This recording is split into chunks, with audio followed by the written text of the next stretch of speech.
Hello বন্ধুরা, শুভ দুপুর। কেমন আছেন? আশা করি ভালো আছেন। আমিও ভালো আছি। তা আপনাদের সামনে আমি আবার রান্নার ভিডিও নিয়ে চলে এসেছি। তা দেখতেই পাচ্ছেন আজকে আমি 2 রকম রান্না করেছি, বেশি কিছু বানাইনি।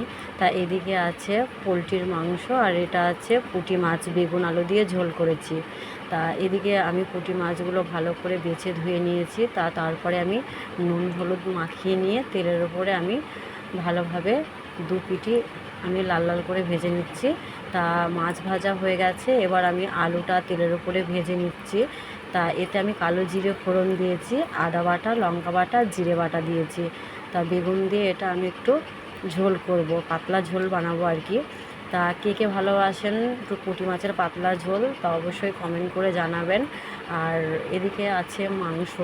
তা এদিকে পোলট্রির মাংসটা আমি যেভাবে বানাই সেভাবে আজকেও আমি বানিয়েছি। তা বন্ধুরা, কেমন হয়েছে ভিডিও অবশ্যই আপনারা লাইক কমেন্ট করে জানাবেন। এই হলো